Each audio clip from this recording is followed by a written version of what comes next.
Praise the lord. యేసుక్రీస్తు వారి పరిశుద్ధమైన నామంలో మీ అందరికీ వందనాలు, శుభాలు తెలియపరుస్తున్నానండి. కీర్తనల గ్రంథం 37వ కీర్తన 4వ వచనం. యెహోవాను బట్టి సంతోషించుము, ఆయన నీ హృదయ వాంఛలను తీర్చును అని దేవుని వాక్యం సెలవిస్తుందండి. మనము దేవునిని బట్టి ఆనందించే బిడలుగా ఉండాలి. మన హృదయంలో మనం ఏదైతే కోరుకుంటామో దేవుడు తీర్చేటువంటి దేవుడుగా ఉన్నాడండి.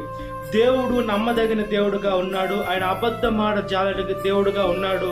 మనము దేవునికి కొన్నిసార్లు మాట ఇస్తూ ఉంటారు. కొన్నిసార్లు జనవరి 1 ఆ రోజు మనం చూసుకున్నప్పుడు, అదేవిధంగా క్రిస్టమస్ ఆ రోజు కావచ్చు, గుడ్ ఫ్రైడే రోజు, ఈస్టర్ ఆ రోజు, పండగలప్పుడు కొంతమంది తాగుడు మానేస్తాను, కొంతమంది అవి ఇవి మానేస్తానని మనుషులు అనుకుంటూ ఉంటారండి. కాబట్టి మనము ఇవన్నీ కూడా మానేయకుండా ఇంకా అదే పాపములు కొనసాగిస్తున్న మనుషులైతే మాట తప్పుతారు.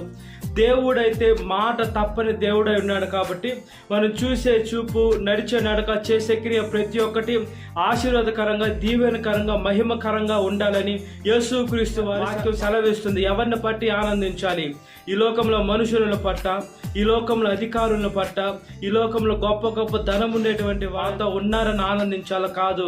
యేసుక్రీస్తు నామాన్ని బట్టి మనం సంతోషించే బిడలుగా ఉండాలని, మన జీవితాన్ని దేవునికి ఎప్పుడైతే సమర్పించుకుంటామో, మన జీవితము ఎప్పుడైతే మట్టి ముద్దవలే ఉంటుందో దేవుడి చేతులకు అప్పచెప్తామో, ఆయన గొప్ప కుమ్మరై ఉన్నాడు. మనల్ని మంచి పాత్రగా చేసుకొని, ఆయన అందుబాటులో ఉండే పాత్రగా చేసుకొని, ఆయన సేవలో మనల్ని వాడుకునే బిడలుగా ఉంటాడండి.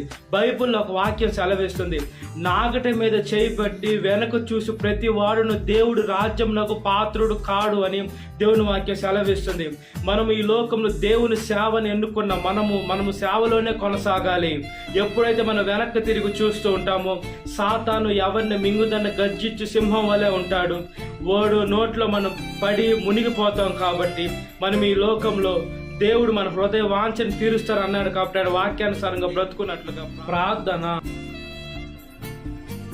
మహాపరిశుద్ధాత్మ దేవ, మా ప్రియ పరలోకపు తండ్రి, స్తోత్రం చెల్లిస్తున్నాం.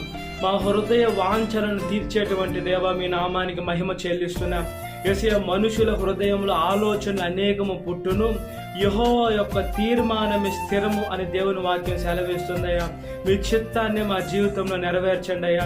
ఏమంటే మీ గొప్ప దేవుడు, మా పట్ల మీ ఆలోచనలు గంభీరంగా ఉన్నాయి, ఆకాశాన్ని అంటుతున్నాయ్యా. దాన్ని బట్టి మీకు స్తోత్రం చెల్లిస్తున్నాం. మా పట్ల మా ఆలోచనలు మేము తీసివేసి మా జీవితాన్ని మీ పాదాల దగ్గరికి మీ చేతిలో సమర్పించుకునే మంచి మనసును దయచేయండి అయ్యా. గొప్ప దేవ స్తోత్రమయ్యా, పరిశుద్ధమైన దేవ స్తోత్రమయ్యా, నిత్యమైన దేవ స్తోత్రమయ్యా, సమాధానానికి అధిపతి స్తోత్రమయ్యా, ఆదియు అంతంనై ఉన్నవాడ స్తోత్రమయ్యా, మొదటి వాడ కరుటి వారు జీవించే దేవ స్తోత్రమయ్యా. మీరు గొప్ప దేవుడు, దాన్ని బట్టి స్తోత్రం. మీరు పరిశుద్ధమైన దేవుడు, దాన్ని బట్టి స్తోత్రం. మీరు జీవం కలిగిన దేవ, దాన్ని బట్టి మీకు స్తోత్రం చెల్లిస్తున్నామయ్యా.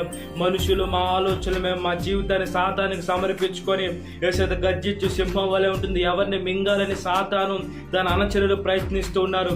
మాకై మేమే తీసుకోపోయి మా జీవితాన్ని దాని చేతుల్లో పెట్టి నాశనం చేపించుకుంటున్నామా? యేసయ్య, మేము మా జీవితం తీరా యేసయ్య నాశనం అయిన తర్వాత మళ్ళా మీ దగ్గరికి వస్తున్నామా? ఒకసారి జ్ఞాపకం చేసుకోండి అయ్యా. యేసయ్య, మీ వాక్యానుసారంగా బ్రతికే మంచి మనసును దయచేయండి అయ్యా. చూసే చూపు, నడిచే నడక, చేసే క్రియ ప్రతి ఒక్కటి ఆశీర్వదకరంగా, దీవెనకరంగా, మహిమకరంగా చేయమని, సాతాను శోధన ప్రతి ఒక్క బిడ్డని విడుదల దయచేయమని, ఈ వాక్యం వింటున్న ప్రతి ఒక్క బిడ్డని పేరు పేరు వచ్చిన జ్ఞాపకం చేసుకోమని, ఇదేన కాలపు దీంతో నింపమని, నజరేయుడైన యేసుక్రీస్తు వారి పరిశుద్ధమైన నామంలో మిక్కిలి వివరం తడుచున్నా నా పరలోక తండ్రి. ఆమేన్. Praise the Lord. God bless you. Have a great day.